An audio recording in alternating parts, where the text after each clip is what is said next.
Hi everybody, how's it going? I'm Orlando Ruiz Jr. Welcome to another classic movie review. This being the end of summer 2023, pretty much, it's the end of August, just about. I thought it'd be quite fitting to review one of the all-time great summer comedy classics and one of the all-time great 80s classics. So this is my review of National Lampoon's Vacation, released in 1983. This was directed by Harold Ramis, who many movie fans know as Egon Spengler from Ghostbusters and Ghostbusters 2. And he's also in one of the great 80s comedies, Stripes, another funny film. And he was also not just a great, actor in comedy movies, but also a great director, having previously, before this movie, directed 1980's Caddyshack, which is a comedy classic, and he would go on to direct 1993's Groundhog Day, starring Bill Murray, and then later on Analyze This and Analyze That. One of my favorite Michael Keaton comedies, Multiplicity, the 2000 movie starring um, Brendan Fraser and Elizabeth Hurley, Bedazzled, which is also a remake of a classic 60s comedy. And I think in 2009 he also directed the Jack Black comedy Year One. So Harold Ramis had quite a run as a filmmaker. May he rest in peace. Very sadly, he passed away in 2014. But this movie, of course, adds to his great legacy of films, and it stars the great Chevy Chase. John Hughes would later take his own short story that appeared in National Lampoon's magazine about the Griswold family and their vacation gone wrong, and adapted the screenplay himself for this film. This is basically a family on vacation who goes from Chicago all the way to California to a fictional kind of a Disneyland that they know as Wally World. And at the beginning of the film, we see Clark Griswold, played by the great Chevy Chase, and his son, played by Anthony Michael Hall, a very young Anthony Michael Hall, before he appeared in The Breakfast Club and 16 Candles. So yeah, at the beginning of the film, we have Clark and his son showing up at this auto dealership. They want to trade in their car for a sports utility vehicle. And the guy that's taking care of them, the salesman, is young Eugene Levy, who people that watch Schitt's Creek, I'm sure, will be quite familiar with. And I always knew Eugene Levy back in the day from one of my favorite John Candy comedies, which he co-stars with in a movie called Armed and Dangerous from 1986. And, of course, we all know him as the dad from American Pie. But even back then, this guy always had those same bushy eyebrows. And, yeah, he does the Griswold so dirty, so dirty, when they get kind of bamboozled into taking the wrong car, basically. This kind of a ugly green colored, they call it the family truckster, basically, which has all kinds of paneling on the side. And so, of course, Clark just kind of takes it in stride. His wife, played by Beverly D'Angelo, and she's a bit off put at first when she sees the family truckster, but eventually they kind of, I guess, they get used to it. We see all the kids at home for a little bit, playing a little old school Atari. We see their home life for a little bit before they finally get on the road. And, the first bad omen, I think, is the getting the wrong car. In the role of Audrey Griswold, that's the daughter of the Griswolds, you have actress Dana Barron, who before this appeared in the 1980 film, slasher film, He Knows You're Alone.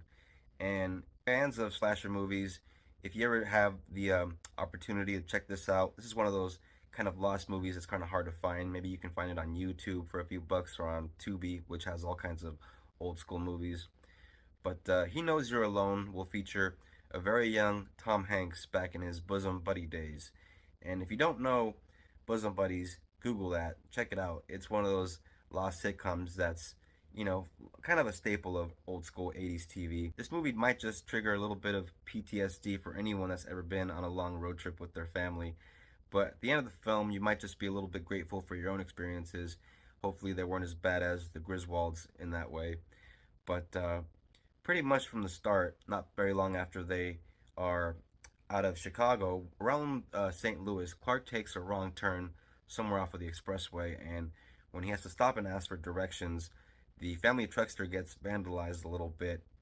And then later on, they're in Dodge City, Kansas, where there is this little touristy bar they stop at, and Clark has the goal to give the bartender a hard time, and He's being a real smartass and kind of a jerk, but the bartender, takes a moment from his bartending to scare the pants out of Clark for a moment. While they're in Kansas, we get to one of the highlights in the movie where the Griswolds stop for a couple of days at the home of Ellen's cousin Kathy and her husband, cousin Eddie, as he's known.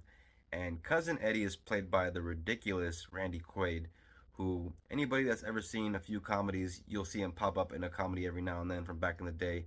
I remember he popped up in Not Another Teen Movie where he played a character quite similar to this one.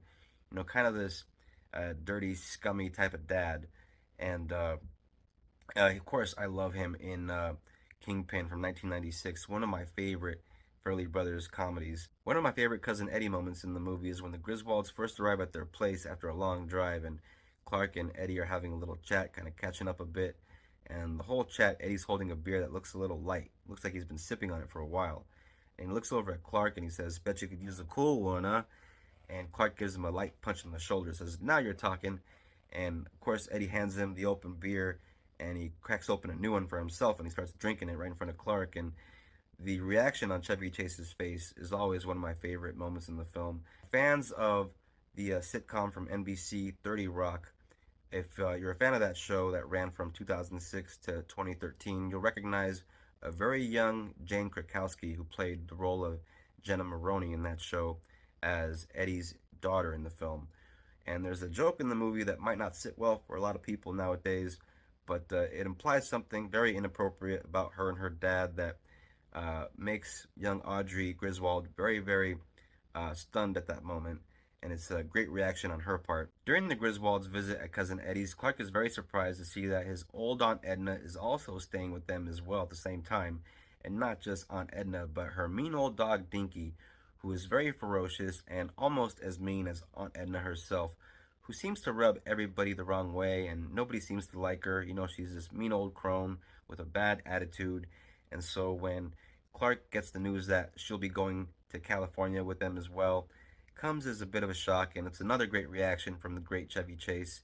And things happen later on during the road trip with Aunt Edna and the dog that get a little bit dark, but still pretty damn funny for me, anyways. Another one of the many highlights in this movie is when every now and then they're on the road and Clark keeps spotting the same 1981 Ferrari being driven by supermodel Christy Brinkley, who back in the day graced the cover of the Sports Illustrated swimsuit issues back in 1979, 1980, and 1981.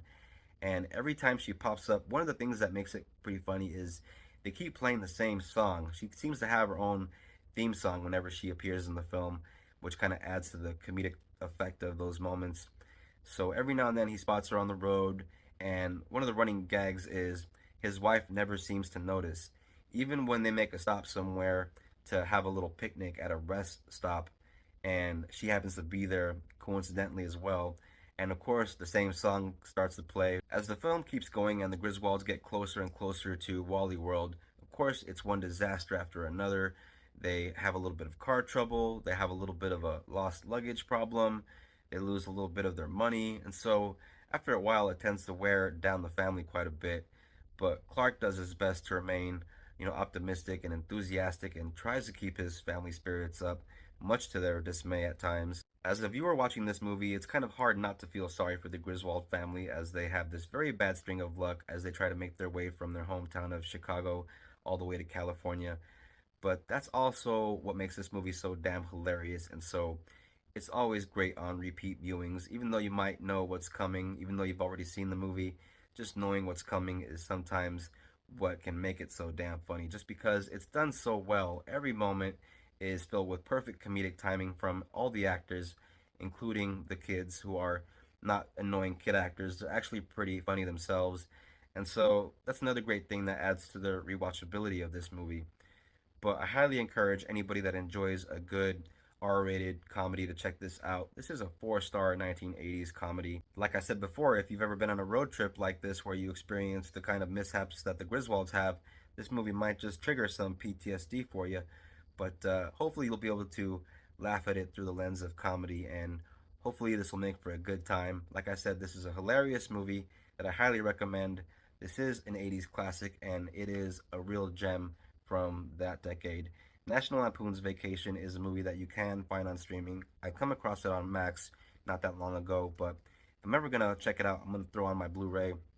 Here's my copy of that Blu-ray, and as you can see, that is the great Chevy Chase there, wearing a Marty Moose hat there, Marty Moose beanie, and he looks like he is in for a fun and disastrous time. Definitely disastrous, but makes for a great comedy. National Lampoon's Vacation from 1983. Check it out. It's a must-see comedy. Thank you all very much for watching this classic movie review. I very much appreciate you watching. For those of you that are into classic movies, and if you're new to the channel, hit the bell, become a subscriber. If you're a returning viewer, thank you very much for your support to the channel. I very much appreciate your views. And please don't forget to comment if you feel like it. If you want to share this video, I appreciate it because that very much helps out the channel, I'm sure. And if you like the video, please don't forget to leave a like. Thank you very much for watching, and I'll see you at the next classic movie review. Take care of each other, and God bless.